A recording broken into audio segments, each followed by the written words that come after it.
may not make a lot of sense initially when I say it, but it's Tua Tagovailoa, right? He pins his front arm pretty bad.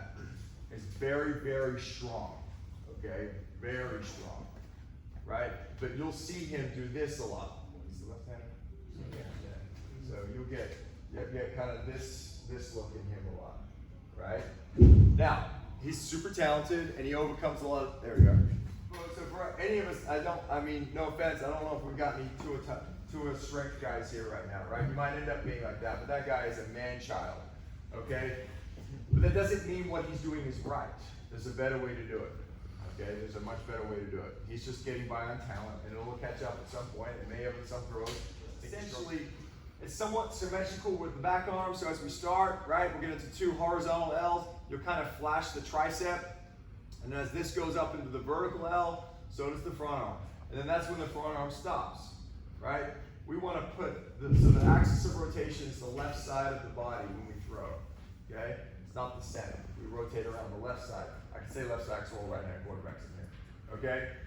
So if, let's see, it's like a door, right? The door has a hinge on it, right? It goes around the hinge, right? So this is the hinge. It's called a forced couple. So if this puts the brake on right here, if I stop this side, the left side, what's the right side going to do? Yeah, if I've got momentum, this guy's going to fly, right? And so we're moving our big levers before our little levers, which is how physics work if you want to create speed and momentum, right?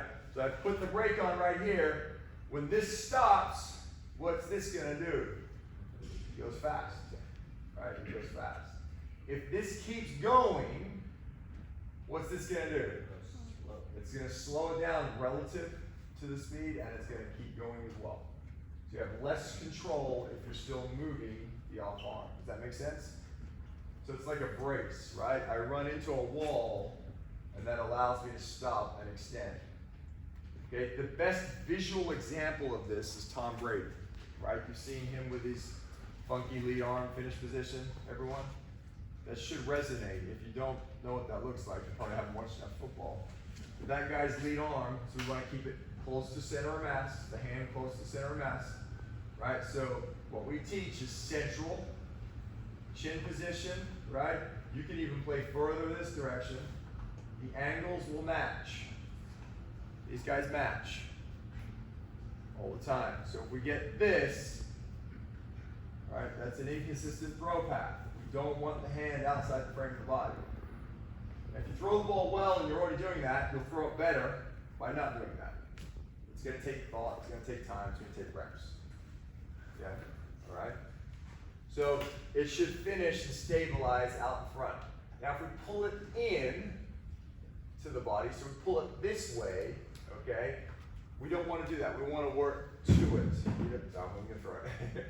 We don't want to pull it in, because if we pull it in, sometimes we'll get this bleed and pull around here. Now, when we work on a throw, we should try to keep it up the whole time, right? Especially in a camp environment. Really focus. I mean, there's a couple guys that said it like 50 times too, right? Focus on keeping it up in front, as difficult as it feels, as weird as it feels. Otherwise, you're just coming here and doing your mechanics, okay? Which, I mean, yeah, you're getting reps, but you can do that for free with your buddies. You don't need to pay someone to coach everything equal opposite. The interpretation of that was way off, right? They would think it was like this. It's not like that. It's like this. It's this, right? So it's not out and up like goalposts. It's back. They both go up, but the angles are slightly different. This is usually further back. Okay, with Aaron Rodgers, he does it, but he keeps his hand underneath on a lot of his throws. You probably now see those pictures like, okay, I see that. To his left side, he'll drop his hand underneath. But the elbow doesn't break the plane, so he's all good. Okay? All right, so upper body, and then the arm, right? The arm. So we can tell, you can read ball flight, right? The ball's going wide and right a lot of the times, and it's width in the arm, it's because the front side came open. So it's important. This elbow's in a race to get ahead, okay? We want to extend out in front of our body. So basically 2 feet from where your foot plants, okay? So it's about 24 inches for me, is where I want my hand to get to on the finish without leaning. Does that make sense? That's extension, right? So we get internal rotation, we get the snap down, thumb down, fingers down. in theory, it will finish around the left pocket area, right? I try not to say get to the left pocket because then guys end up skipping their hand down too fast. We want to think out and then down. Make sense? Connecting? All right, good. So that extension phase is really, really important, okay? Let's just jump onto the low body real quick. And some things here, hang with me. I know, again, it's a lot of information, okay? We did the quick teach at the beginning through the mechanics, right? We're trying to force feed you the information. We're going to do the video breakdown for each one of you guys individually so you get some specific feedback to you, okay? All right, but we'll just touch on a couple more little things, right? So we're talking about low body. This lead foot is a really interesting one. So what are we talking about? What moves the lead foot? Lead hip, right? We've always thought about it, and coaches have always talked about it like a step. Like step with your foot here, right? Language is super powerful when we're talking about coaching, okay? Because now I'm making you what we call distally focused. So proximal is close, distal is far away. Everyone get that, right? And so all movement coaching should start from the center out. If good coaches will start from the center out. You can have distal problems. So this is a distal problem, right? And sometimes that requires a distal thought, a distal fix, okay? Right? But if you're good here, and you're good here, and you're good down here, then you focus heavily on being proximal with the hips. So you get a lot more bang for your buck out of getting better with here. So the foot, I think so, yeah. All right, so there's actually studies out there. Some guy did this study on foot position, okay, relative to velocity, meaning how far the front foot opens. Okay, so hang with me real quick. Everybody stand up. Actually, stand up. Internal rotation. Did we do this yesterday? We're going to test internal rotation of your hips. Okay? If you can't internally rotate your hips, then you have a problem. So imagine there's a line right down the middle between your feet. Okay, you don't have to get all the way to that line, but just pick your left foot up without moving your hips and rotate it in and see how far you can go in without. Keep your hands in your hips. Don't rotate your hip. See how far your foot goes in. Okay, so if you struggle with getting your foot to go in without your hip moving, now try it on your right foot. Okay, if you lack internal rotation in your hips, okay, go ahead and sit back down. Don't make it too specific, other than we have to clear the front side, okay? We have to clear the front side. If we drew a line right down, we call it the ankle line, that guy right there, right? I wouldn't be stepping with my heel in line with that. My heel would clear off. My toe would work towards the target. Okay, so the foot is angled. We connecting on that, guys? That's angled. So then I can break. So what was that final phase of energy we were talking about in throwing? Deceleration. You know in physics there's no such thing as deceleration. I learned that.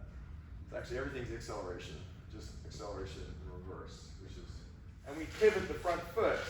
Okay, Randy Johnson. You guys know who Randy Johnson is? Mm-hmm. You do? Good for you. Anyone else? No front foot movement. When it hit and it stayed in the turf. Same rules apply for quarterback. Flat foot impact. Not heel, not toe, flat foot in the turf. Right? The number one correlating factor with velocity, okay, in baseball pitching, it's not the back leg push off, it's the front foot strike. If you strike hard and firm, the energy from where? The ground, what do we know? Comes up through the body, goes through the hips, bum, bum, bum, and then out to the ball. So you have inconsistent front foot strike, meaning it doesn't go to the right position, you stand on your toe, you pivot your foot, okay? Then you're gonna have inconsistent delivery of power. But also, if you go too wide, your body's gonna wanna over-rotate. We don't wanna over-rotate, all right? And so the last thing we'll talk about, and then we'll head down there. Over-rotation. This is old school teaching. More is better. Rotate the hips. Get your back leg through. That is not throwing football. Go watch film. Go watch Jimmy Garoppolo. The guy's a jokes machine back there, right? If we rotate the hips effectively, and when they stop square, the back foot will come, it will drag, right? The knees should finish somewhat even, but the back toe should be close to the center of the spine, okay? Toes in the ground, right? We want to keep the foot down through release. That's the goal. Sometimes it's going to come up, but the goal is to keep the foot down through release. Why is that important? Oh, great answer. Awesome. Let's go one step further. That's really, really good. it ends up being like an anchor, right? It helps us stop. If my foot comes up, right, I've got a lot of instability on my lead leg, look what's going to happen to my hips. The further it comes up, where are they going to go? Yeah, they're going to go up and over, right? Then we know my shoulder's going to go over. What's that going to do to the arm, right? So then you end up compensating heavily on your rotational planes, right? Hip rotation and shoulder. So think of these again. If they work off too much, they fight each other, right? And so if you're always here, okay, then you're gonna really struggle at having multiple arm angles. And then your eyes aren't gonna be level, and you're gonna miss left and right a ton. Okay? Level eyes, level shoulders, level hips. Okay? Good chances your right shoulder will raise through the throw, every throw, right? But just think about playing flat. Right?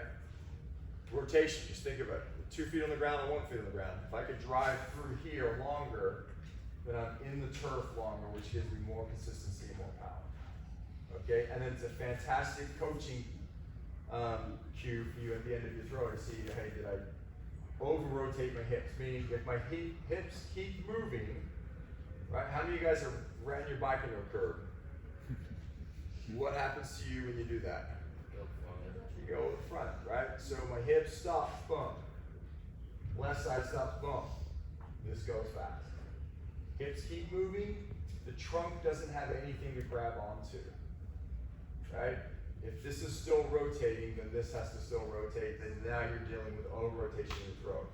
It's counterintuitive because we feel like if we drive and turn harder, okay, we're going to get more. But if we want to drive and turn harder, but what hurts you in a car crash? Driving 100 miles an hour doesn't hurt you. It's when you go from 100 to 0, right? It's the impact. So think of the throw like a wreck. Ball will fly, right? But you have to buy into that thought. You have to really think about it. You have to process it, okay? A lot of you guys, you're close. You touch and go, all right? We all clear? I'm going to stand. It's a lot of information. Okay? Ready, go.